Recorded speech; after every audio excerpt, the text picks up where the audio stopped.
Welcome to New Society, and I am your host, Carlo Jean-Michel. Today we are talking about asking ourselves the question more often. What do you see? We are so good at manipulating whatever it is that we need to fit the narrative that we need it to fit. And we are so good at it that it gets us in trouble all the time.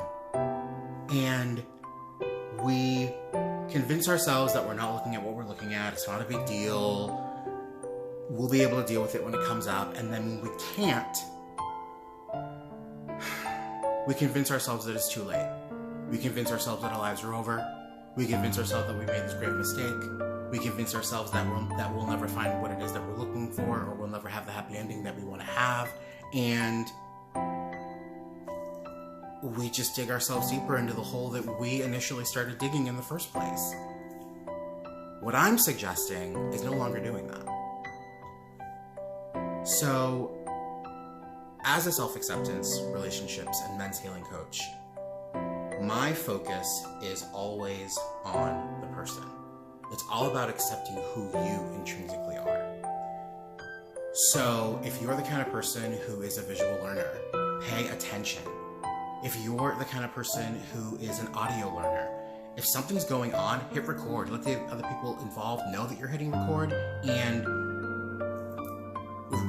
replay it later. Whatever variation it is that you move through the world, how you see it, how you process information, focus on that. Once you're able to do it, you'll be able to gather information, and you'll be able to focus on the details. It will become a fact-finding mission, and it will be a lot more logic-based as opposed to inferences and educated guesses and trauma responses to things that have nothing to do with what it is that you're looking at. And that's what gets us in trouble. We create all of these scenarios. We fall in love with the idea of what we want as opposed to accepting the circumstances of what we're looking at. We're a lot more malleable than we realize, or rather give ourselves credit for, and we can adjust much better. Something that I'm very adamant about in relationships, but now that I think of it, it applies to everything. It's having a non-negotiables list. Whether it's a career, whether it's a partner, whether it's a friendship, whether it's committing to an engagement, what are your non-negotiables? What are you not willing to deal with? Those are important, and it makes our lives easier. Since I started building mine, my life's been easier. Doesn't mean that it's easy. Doesn't mean that I don't have my issues and that they don't come up and I don't have to process as they do come up. But it means that I'm much more prepared for those moments, and I end up circumventing a lot of them because I'm better prepared, and I do exactly what I'm suggesting here, which is pay attention. Gather information and focus on that. If you have questions, the absolute best thing you can possibly do, in my opinion, is ask the person. Go to the source. We're not idiots. We can tell if someone's being dishonest with us. When we allow ourselves to zero in on that, we'll get all the information that we need. If we don't get a satisfactory answer to our questions, we can ask more. We could ask for clarification, but beyond a certain point, we have to always keep, initially, first and foremost, we need to always keep in mind that we can't control what anybody else says or does. We can't control how they respond to something. We can't control whether or not they give us what it is that we're asking from them in that moment.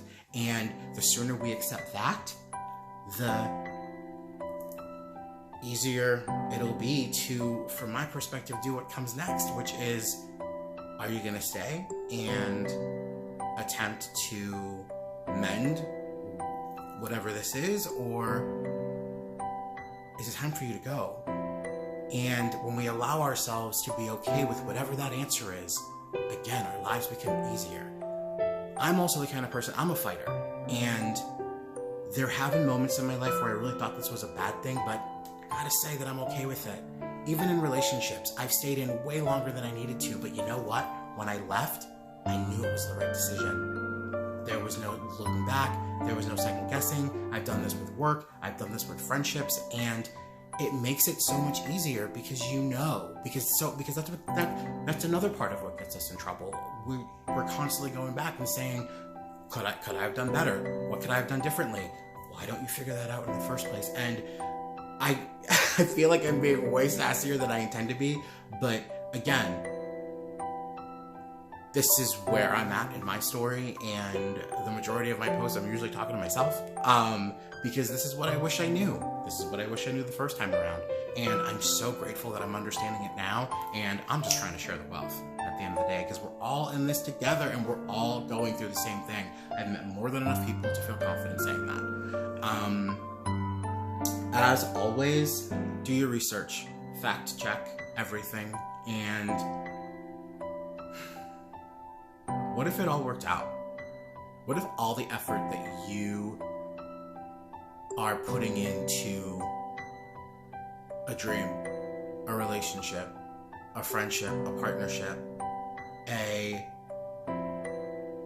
whatever it is, what if you leaning heavy into it and putting your best foot forward and being committed and making the sacrifice, what if all of that worked out and you got exactly what you wanted? As far as I'm concerned, it's up to you. And I'm here to help in any way that I can. See you soon.